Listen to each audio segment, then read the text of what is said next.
검찰이 유력한 증거로 제시한 이재명 대표와 김진성 씨의 전화 녹취부터 다시 한번 들어보시겠습니다. 주로 내가 타겟이었던 거.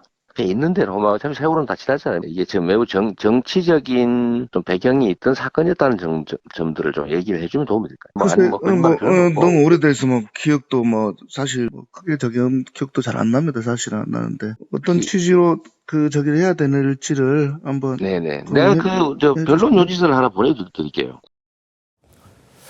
민주당 입장부터 좀 들어보죠. 성 부의장님.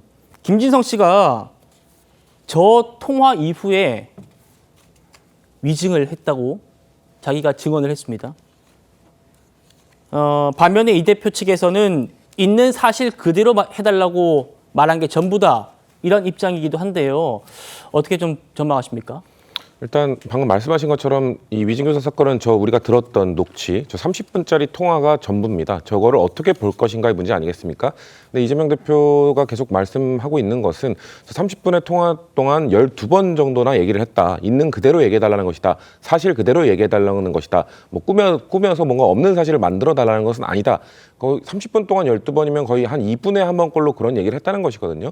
그러니까 저희가 볼 때는 이재명 대표 본인이 이 법조인이기 때문에 아마도 이런 통화가 나중에 위증교사나 이런 걸로 문제가 될 수 있다는 것을 인지를 하고 통화를 했기 때문에 계속해서 반복적으로 이것은 내가 거짓말 해달라는 거 아니에요. 기억이 안 나더라도 좀 생각해 보세요라는 그런 통화를 한 것이다. 녹취될 것도 아마 예상하고 있었을 거라고 좀 봅니다. 그렇기 때문에 이런 것들은 제가 봤을 때 재판 과정에서 아마 좋은 유리한 증거로 보여지는데, 다만 앵커께서 말씀하신 것처럼 김진성 씨가 본인이 그 통화를 하고 나서 위증을 했다라고 발언한 것, 그리고 그걸로 처벌을 받은 것, 그것 자체는 좀 불리한 요소로 작용할 수 있죠. 그렇기 때문에 이런 유리한 요소와 불리한 요소 모두 있는 상황에서 재판부가 어떤 판결을 내릴지는 지켜봐야 될 것 같습니다.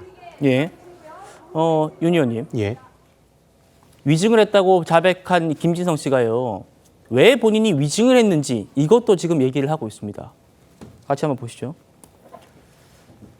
자, 이분이 이재명 대표가 큰 꿈을 가지고 있는 상황이어서, 대선에 대한 큰 꿈을 가지고 있는 상황이어서 측은함도 있었고 도와주고 싶다는 마음이 있었다. 급한 상황이어서 유력 대선 후보의 전화에 또 중압감도 있었다.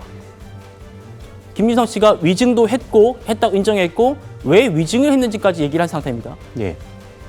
그러니까 이게 단순히 녹취로만 보면 안 됩니다. 이게 정말 저는 재판부가 판단을 얼마나 입체적으로 하는 것인가가 지난 공직선거법 1심 선고에서 나왔었는데, 이 김진성 씨가요. 그러니까 이제 이재명 대표가 자꾸만 해서 자신에게 유리한 증언해달라고 부탁을 하는데, 김진성 씨의 기억 자체가 흐릿합니다. 그러니까 명확하지가 않아요. 그런 상황에서 이재명 대표는 기억하는 대로 해달라고 하지만 이 기억이라고 하는 것은 이재명 대표가 원하는 기억입니다. 그러니까 정말 김진성 씨가 뚜렷하게 그 당시에 있었던 일을 다 정확하게 기억하고 있는 것이 아니었고요. 또 심지어 이 증인 출석도 한 번은 김진성 씨가 거절을 했습니다. 왜 그러냐?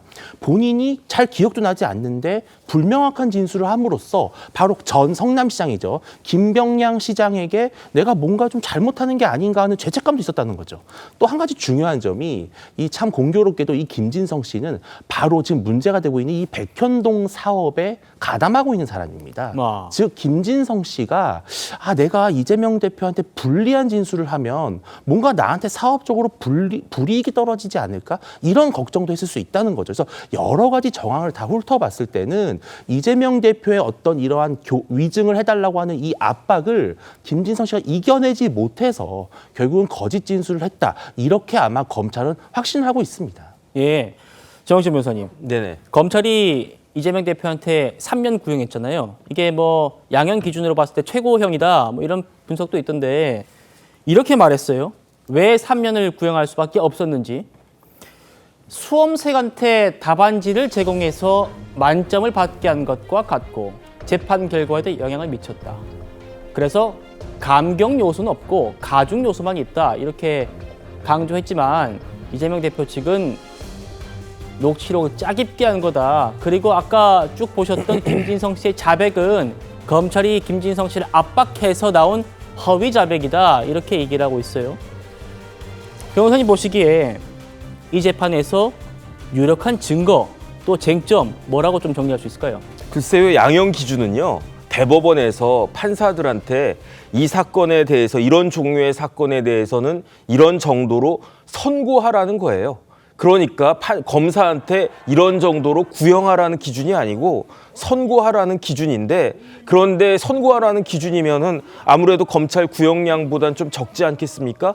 그럼에도 불구하고 검사님들이 이거는 좀 이재명 대표니까 조금 봐준 측면이 많다. 원래대로라고 하면요, 이재명이 아닌 다른 사람이 피고인이었다라고 하면 검찰은 5년 구형했을 거고요. 그 다음에 이제 법원은 양형 기준에 따라서 3년을 구형하고도 남을 그러한 상황이다. 저는 그런 생각이 듭니다. 네. 그 다음에 이 시청자들은 한번 박균택 TV라고 있어요. 민주당의 박균택 의원 있지 않습니까? 박균택 의원이 그 유튜브 채널을 갖고 있는데 그게 박균택 TV거든요. 박균택 TV 들어가면 대문에 뭐가 있냐면 이 녹취록이 들어있어요. 녹취록 그렇게 길지도 않습니다. 제가 여러 번 들어봤는데 30분이면 다 들어요. 그런데 설마 박균택 의원이 이걸 갖다가 짜집기 해가지고 올려놨겠습니까? 제가 다 들어보니까 어떤 식이냐면은 김진성 씨는 뭐라고 이야기하냐면 저는 너무 오래돼서, 왜냐하면 이게 2002년도 사건이잖아요. 그런데 이 일이 언제 있었습니까? 2018년, 2019년도에 있었으니까 거의 뭐 한 16년, 17년 전 그러한 일이니까 김진성 씨가 저는 너무 오래돼서 기억도 뭐 크게 기억도 잘 안 나고 사실은 안 나는데 이렇게 이야기하는데, 이재명 대표는 뭐라고 이야기하느냐? 나는 그렇게 기억하거든.